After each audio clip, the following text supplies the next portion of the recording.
भागवत महापुराण के द्वारा वह स्वस्थ हो जाएंगे। सनकादिक ऋषियों ने कहा कि हे नारद जी महाराज, जो आप वेद और श्रीमद् भागवत गीता का पाठ सुना रहे थे, वह तो वेद रूपी वृक्ष है और यह श्रीमद् भागवत महापुराण है, यह उस वृक्ष का पका हुआ फल है। तो आप यही बताइए कि फल खाने में आनंद आता है कि पेड़ के तने की पत्ती चबाने में आनंद आता है, या तना रस तो हमें जो है फल में प्राप्त होता है। इसलिए श्रीमद् भागवत महापुराण का आयोजन करवाइए, जिससे कि ज्ञान और वैराग्य स्वस्थ होगा।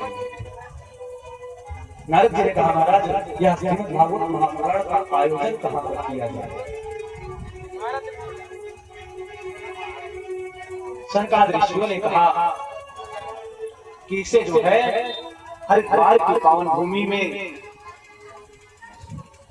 आयोजित किया जाए, क्योंकि वह हरि और हर भगवान शिव के भक्त उसे हरिद्वार कहते हैं और भगवान नारायण के भक्त उसे हरिद्वार कहते हैं। परंतु सरकार ऋषियों ने ना तो हरिद्वार कहा ना तो हरिद्वार कहा, उन्होंने कहा गंगा द्वार समीपे तू कटवा आनंद नाम।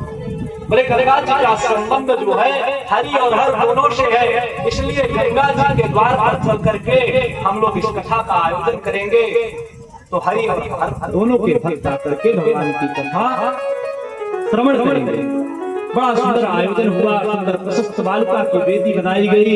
सनकादिक ऋषियों ने सुंदर जो है मुक्त कंठ से श्रीमद् भागवत महापुराण का गायन प्रारंभ किया और जैसे ही श्रीमद् भागवत महापुराण का गायन प्रारंभ किया,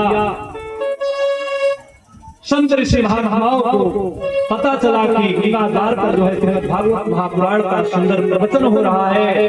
सारे संत ऋषि जन जो है धावन रसलम पटाहा, जो भावुक जन थे, जो रसिक जन थे, वह जो है दौड़ते हुए भागवत महापुराण में किसी को बुलाने की चेष्टा नहीं करनी चाहिए कि हमें बुलाएंगे तभी हम जाएंगे। यह संत ऋषि जन, इनको कोई बुलाने नहीं गया। जिस समय ऋषियों को पता चला, सारे ऋषि जन अपने आप जो है करते चले आए। कुछ जो अहंकारी प्रवृत्ति के बाबा थे, उनको भृगु जी महाराज पहुंचे और हवाएं खिलाए, बोले भाई इस अहंकार को त्यागो और चल करके अमृत की वर्षा हो रही है, उसका पान करो, जिससे कल्याण होगा। सारे ऋषि संत महात्मा योगी ज्ञानी सब जो है जाकर के गंगा जी के द्वार पर बैठ करके सुंदर भगवान की कथा को श्रवण करने लगे। और जैसे ही श्रीमद् भागवत महापुराण का महात्म्य प्रारंभ हुआ, सनकादिक ऋषि कहते हैं कि सदा सेव्या श्रीमद् भागवती कथा यस्या श्रवण मात्रेण हरिश्चित्तम समाश्रयेत्।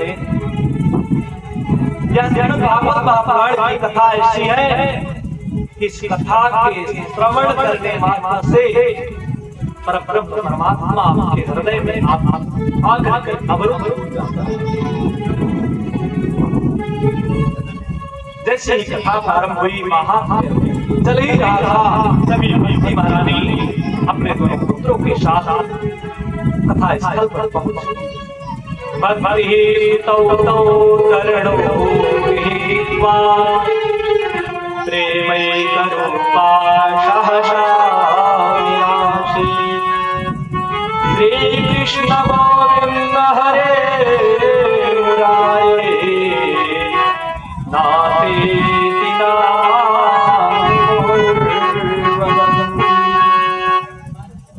भगवान के नाम का उच्चारण करते हुए भक्त महारानी ने दोनों पुत्रों के साथ नृत्य करती हुई भगवती भक्ति महारानी अपने पुत्रों के साथ आ गई। आइए हम सभी लोग भगवान के भजन को भक्ति महारानी के साथ करते हैं और उसके बाद यही पर कथा का विश्राम होगा, क्योंकि समय बहुत अधिक है। कल 2 बजे से कथा प्रारंभ हो जाएगा, 1 बजे से जो है कथा प्रारंभ हो जाएगी।